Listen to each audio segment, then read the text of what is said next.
When I first moved to Westport, listen to who lived here when I moved here. Donna Summer. What? Ashford and Simpson. Diana Ross lived right down the block. A guy by the name of Dan Hartman who did Instant Replay. Yeah, remember well, Dan Nile, Hartman? we recorded one of his songs, Relight My Fire. Relight My Fire, right. Yeah, that was Dan. Was a wonderful guy. Wow. He lived right down the block. Michael Bolton still has a compound. Now explain that to me though. That I'm always fascinated with how there becomes communities. I'm always fascinated by the Laurel Canyon crowd from the 70s. That really interests me. That does. But just explain what is the reason behind that? Is it because someone pokes their head higher than everyone else and everyone else follows, or is it because it's close to New York? How does that happen that so many people come from one place like that? So when I was first turned on to this place, this was the music place. It was a welcoming community. Mm-hmm. So artists felt like this was our home. Yep. Paul Newman lived here. So Paul Newman was sort of like the unofficial mayor, if you will. Wow. I learned to race car drive with Paul Newman. You didn't get one of his watches, did you? No, I did not. That's a shame. But what was cool, he and I went to see Kill Bill 2 together. Oh, wow. Wow. And Nile, having people around that literally on your doorstep as your neighbours almost, that must help everyone else, the ones who are just climbing on the ladder. Because I was born in a little town up north and there was no one around who even had any kind of music success, so it felt unreachable. But when you're seeing people there around you who are making something of themselves, it must be a great bit of encouragement. I got this place very early in my career, so it was actually inspirational for me. I bought this place when I was only maybe 28 years old, 27 years old, and I'm now 67, so ouch, do the math. You don't look it. You don't look it. That's the main thing.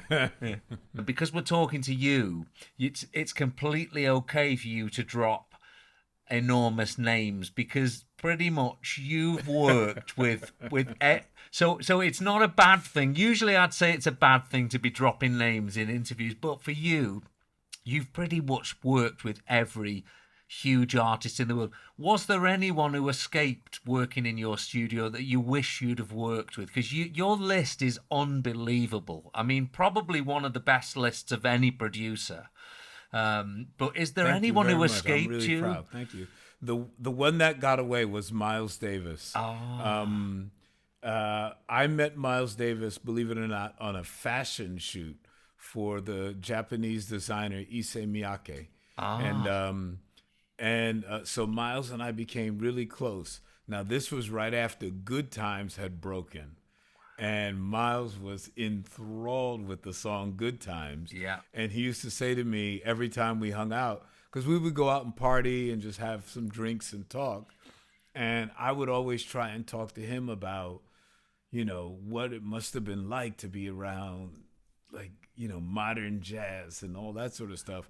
And Miles would always redirect me. He didn't want to talk about the past. He wanted to talk about the future. Right. So he would always say to me things like, "Hey, now, I want you to write me a motherfucking Good Times." Because I think as especially when you're writing lyrics, actually when you're writing music as well, but it happens without you realizing, doesn't it? I think this is what's hard when people say, "How do you write songs?" and all. It's like a reaction, isn't it? You write a song as a reaction to something. So you must have had that too. I mean, that's almost the story of my life. When I compose, if I have a specific job and someone says, "I need you to write a song about this," like if it's a movie score, I can understand that because there are images, there's a story, there's emotion that the director talks to me about. But when it comes to just writing a song for the sake of writing a song, that's quite different because now I'm calling upon forces and emotions that I'm normally not thinking about. But then you get in that moment, and sometimes it's almost sad because you say to yourself, I know I want to write a happy song, but the thing that's pushing me forward is this very sad situation that I want to talk about. Now, how the hell do I talk about this horrible thing and make it sound happy? Did being a stage artist inform what you wanted to do musically? Because I always think one of the best times to write new music is when you've been on a tour, because all of a sudden you feel so in tune with your audience. Was it the same for you? Did the live inform the music, or did the music inform the live?